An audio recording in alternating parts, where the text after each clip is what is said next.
شروع اللہ کے نام سے جو سب پر مہربان ہے، بہت مہربان ہے۔ تمام تعریفیں اللہ کی ہیں جس نے اپنے بندے پر کتاب نازل کی اور اس میں کسی قسم کی کوئی خامی نہیں رکھی۔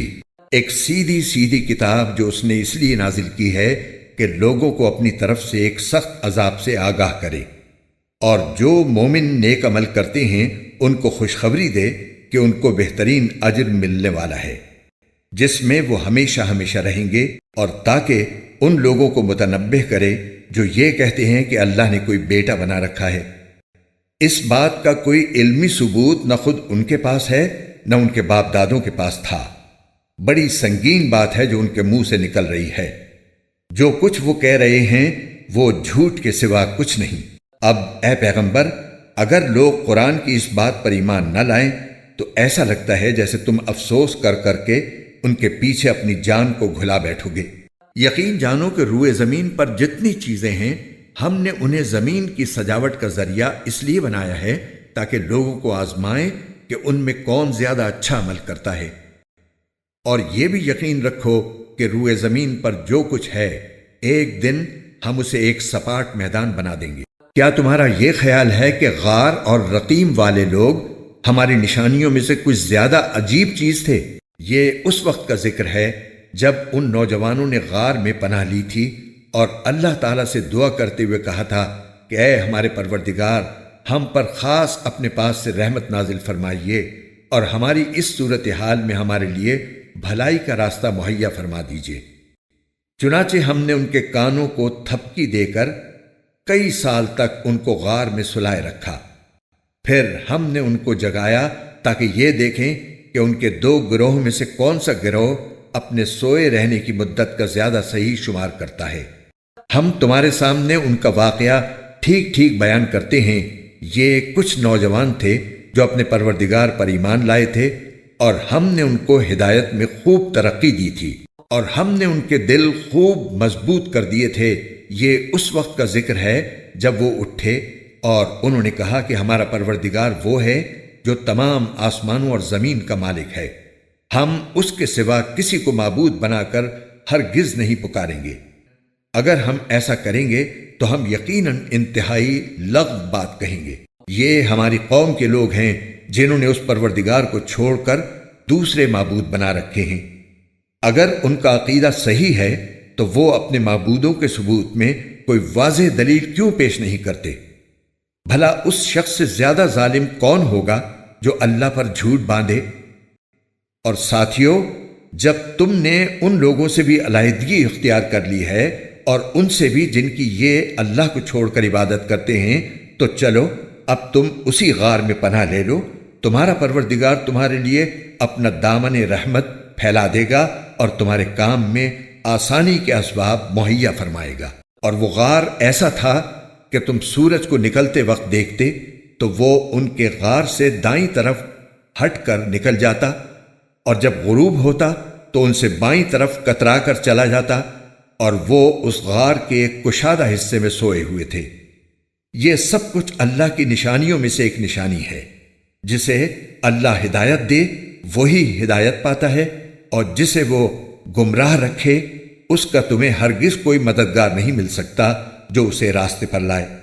تم انہیں دیکھ کر یہ سمجھتے کہ وہ جاگ رہے ہیں، حالانکہ وہ سوئے ہوئے تھے، اور ہم ان کو دائیں اور بائیں کروٹ دلواتے رہتے تھے، اور ان کا کتا دہلیز پر اپنے دونوں ہاتھ پھیلائے ہوئے بیٹھا تھا۔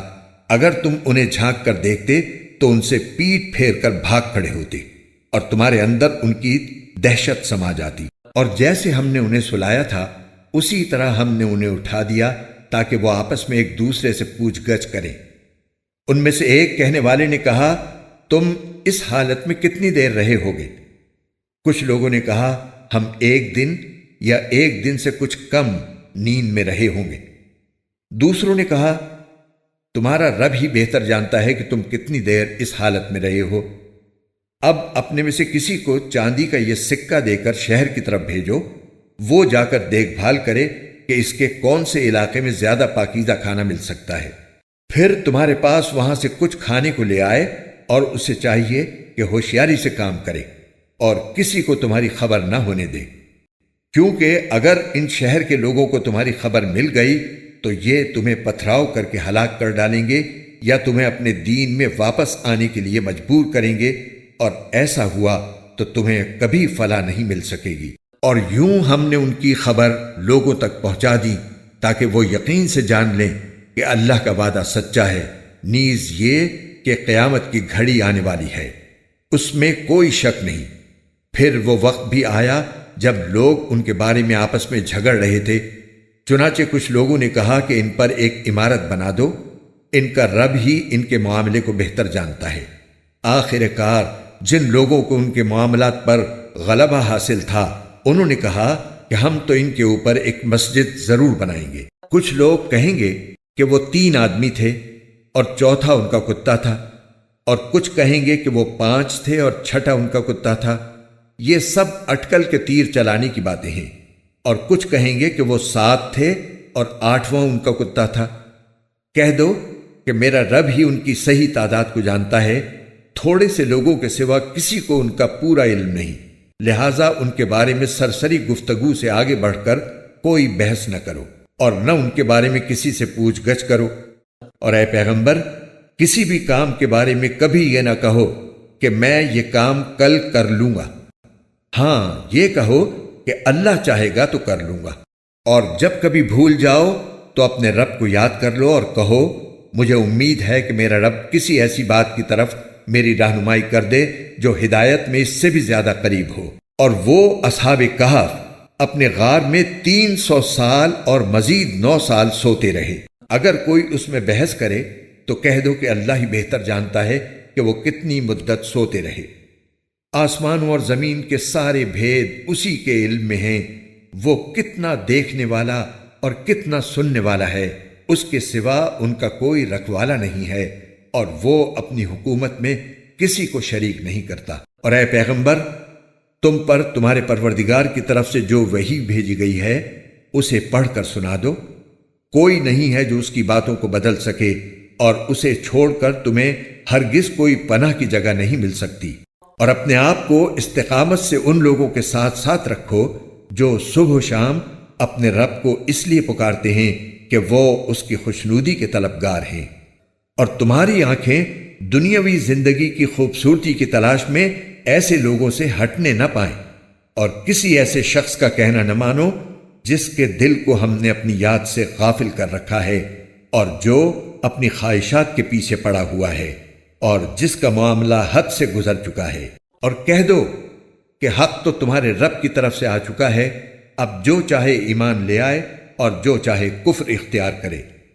ہم نے بے شک ایسے ظالموں کے لیے آگ تیار کر رکھی ہے جس کی قناتیں ان کو گھیرے میں لے لیں گی، اور اگر وہ فریاد کریں گے تو ان کی فریاد کا جواب ایسے پانی سے دیا جائے گا جو تیل کی تلچھٹ جیسا ہوگا اور چہروں کو بھون کر رکھ دے گا۔ کیسا بدترین پانی اور کیسی بری آرام گاہ۔ البتہ جو لوگ ایمان لائے اور انہوں نے نیک عمل کیے تو یقیناً ہم نیک لوگوں کے اجر کو ضائع نہیں کرتے۔ یہ وہ لوگ ہیں جن کے لیے ہمیشہ رہنے والے باغات ہیں، ان کے نیچے سے نہریں بہتی ہوں گی، ان کو وہاں سونے کے کنگنوں سے مزین کیا جائے گا، وہ اونچی مسندوں پر تکیہ لگائے ہوئے باریک اور دبیز ریشم کے سبز کپڑے پہنے ہوں گے، کتنا بہترین اجر اور کیسی حسین آرام گاہ۔ اور اے پیغمبر، ان لوگوں کے سامنے ان 2 آدمیوں کی مثال پیش کرو جن میں سے ایک کو ہم نے انگوروں کے 2 باغ دے رکھے تھے اور ان کو کھجور کے درختوں سے گھیرا ہوا تھا، اور ان دونوں باغوں کے درمیان کھیتی لگائی ہوئی تھی۔ دونوں باغ پورا پورا پھل دیتے تھے اور کوئی باغ پھل دینے میں کوئی کمی نہیں چھوڑتا تھا، اور ان دونوں کے درمیان ہم نے ایک نہر جاری کر دی تھی۔ اور اس شخص کو خوب دولت حاصل ہوئی تو وہ اپنے ساتھی سے باتیں کرتے ہوئے کہنے لگا کہ میرا مال بھی تم سے زیادہ ہے اور میرا جتھا بھی تم سے زیادہ مضبوط ہے۔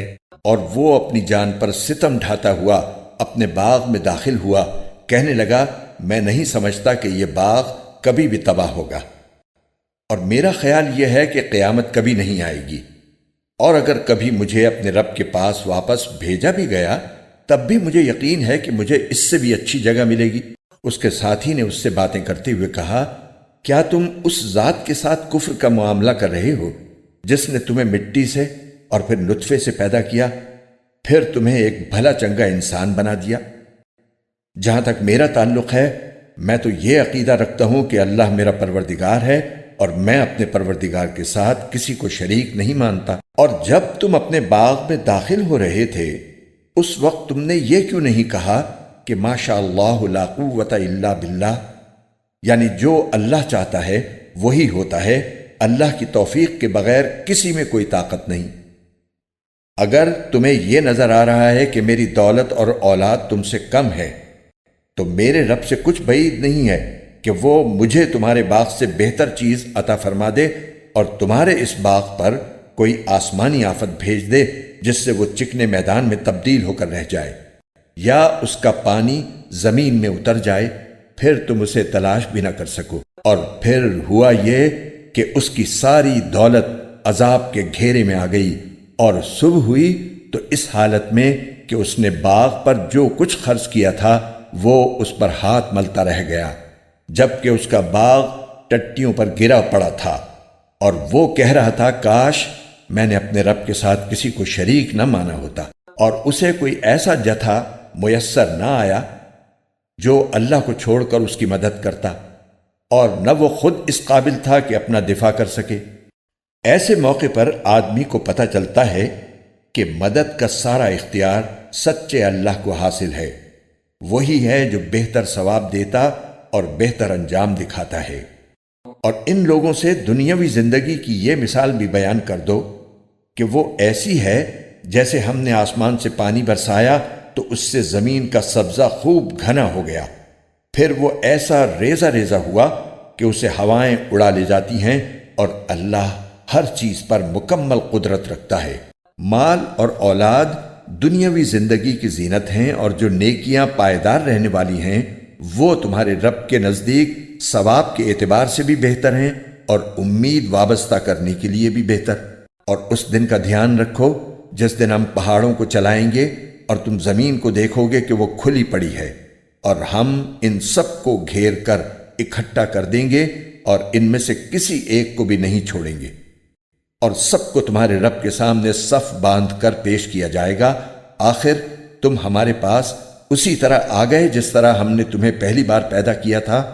اس کے برعکس تمہارا دعویٰ یہ تھا کہ ہم تمہارے لیے یہ مقرر وقت کبھی نہیں لائیں گے، اور اعمال کی کتاب سامنے رکھ دی جائے گی، چنانچہ تم مجرموں کو دیکھو گے کہ وہ اس کے مندرجات سے خوف زدہ ہیں اور کہہ رہے ہیں کہ ہائے ہماری بربادی، یہ کیسی کتاب ہے جس نے ہمارا کوئی چھوٹا بڑا عمل ایسا نہیں چھوڑا جس کا پورا احاطہ نہ کر لیا ہو، اور وہ اپنا سارا کیا دھرا اپنے سامنے موجود پائیں گے، اور تمہارا پروردگار کسی پر کوئی ظلم نہیں کرے گا۔ اور وہ وقت یاد کرو جب ہم نے فرشتوں سے کہا تھا کہ آدم کے آگے سجدہ کرو، چنانچہ سب نے سجدہ کیا سوائے ابلیس کے، وہ جنات میں سے تھا، چنانچہ اس نے اپنے رب کے حکم کی نافرمانی کی۔ کیا پھر بھی تم میرے بجائے اسے اور اس کی ذریت کو اپنا رکھوالا بناتے ہو، حالانکہ وہ سب تمہارے دشمن ہیں؟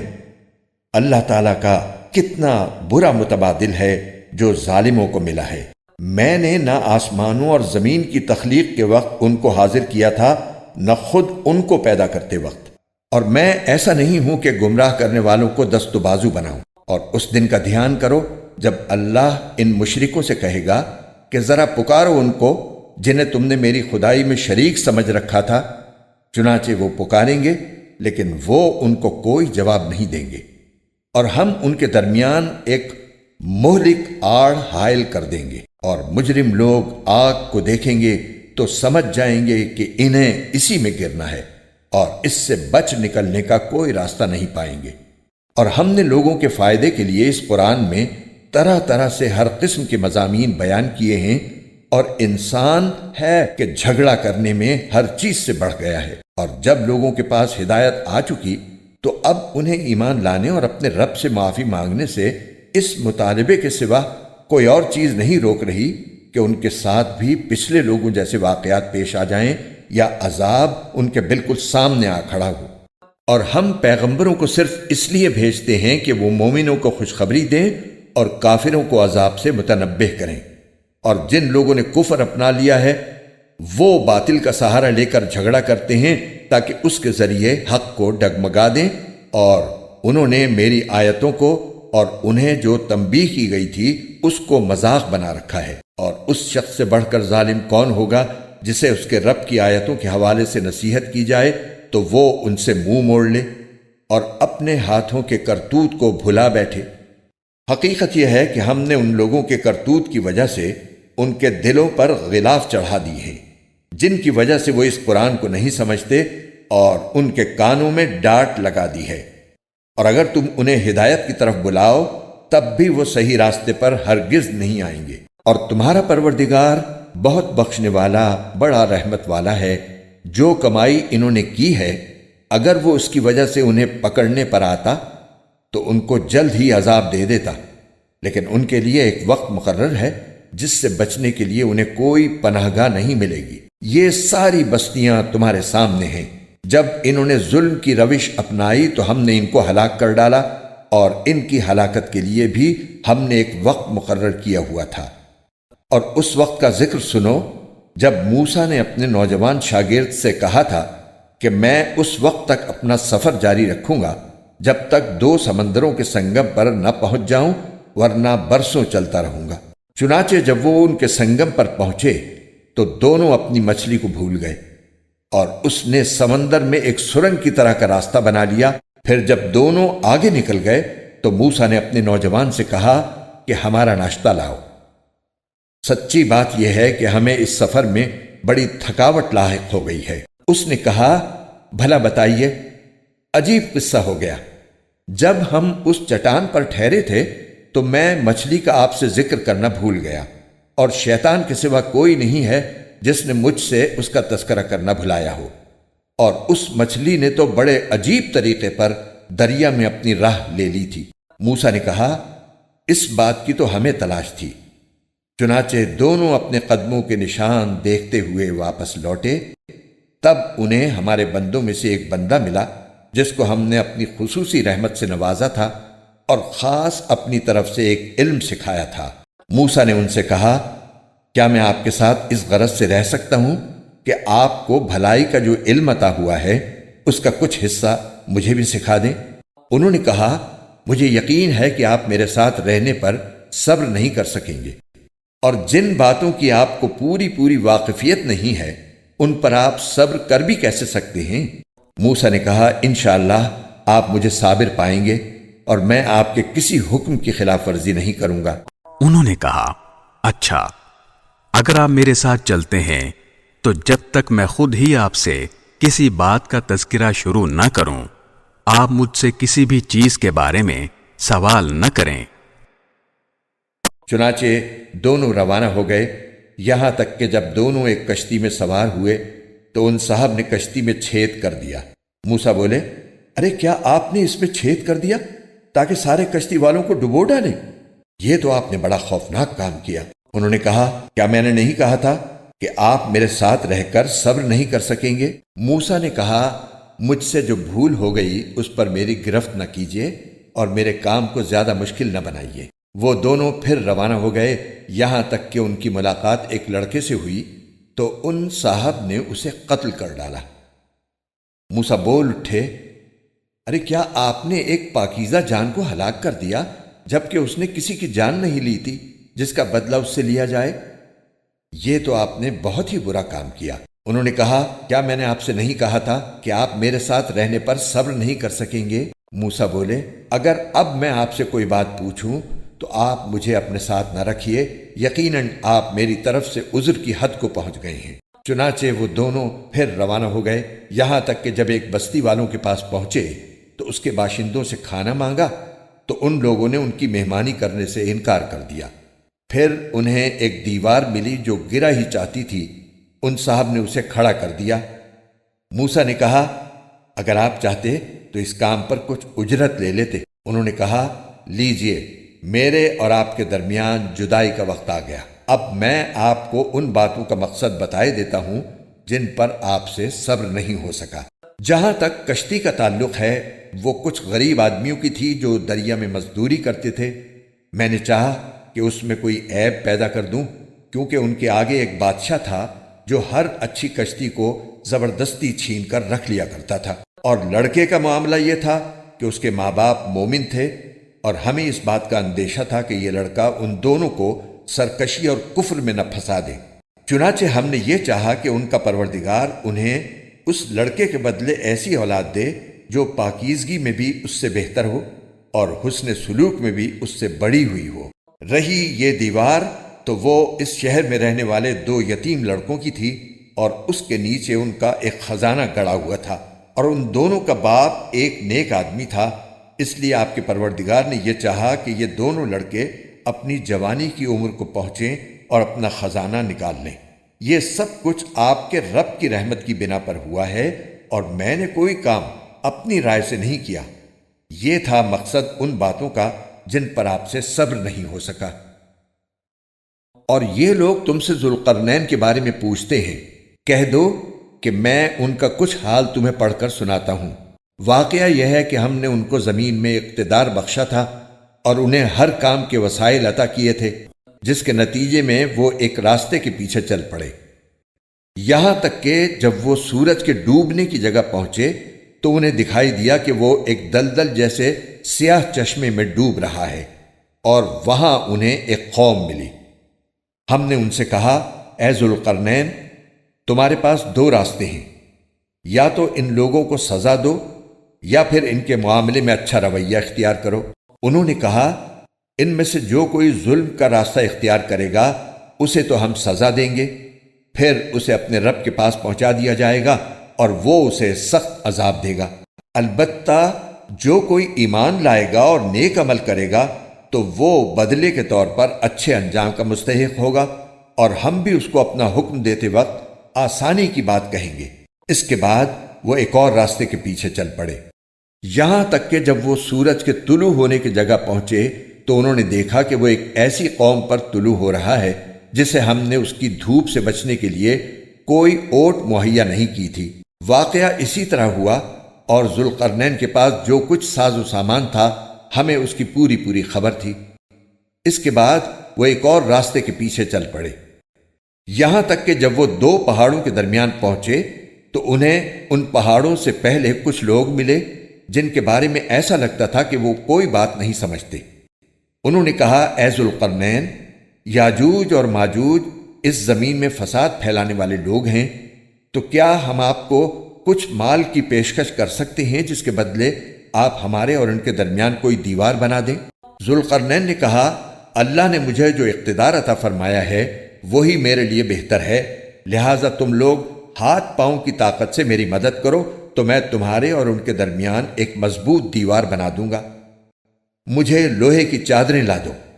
یہاں تک کہ جب انہوں نے درمیانی خلا کو پاٹ کر دونوں پہاڑی سروں کو ایک دوسرے سے ملا دیا تو کہا کہ اب آگ دہکاؤ، یہاں تک کہ جب اس دیوار کو لال انگارہ کر دیا تو کہا کہ پگھلا ہوا تانبا لاؤ، اب میں اس پر انڈیلوں گا۔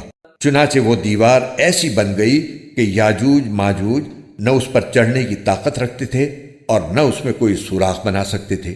ذوالقرنین نے کہا، یہ میرے رب کی رحمت ہے کہ اس نے ایسی دیوار بنانے کی توفیق دی، پھر میرے رب نے جس وقت کا وعدہ کیا ہے جب وہ وقت آئے گا تو وہ اس دیوار کو ڈھا کر زمین کے برابر کر دے گا، اور میرے رب کا وعدہ بالکل سچا ہے۔ اور اس دن ہم ان کی یہ حالت کر دیں گے کہ وہ موجوں کی طرح ایک دوسرے سے ٹکرا رہے ہوں گے، اور سور پھونکا جائے گا تو ہم سب کو ایک ساتھ جمع کر لیں گے، اور اس دن ہم دوزخ کو ان کافروں کے سامنے کھلی آنکھوں لے آئیں گے جن کی آنکھوں پر دنیا میں میری نصیحت کی طرف سے پردہ پڑا ہوا تھا اور جو سننے کی صلاحیت نہیں رکھتے تھے۔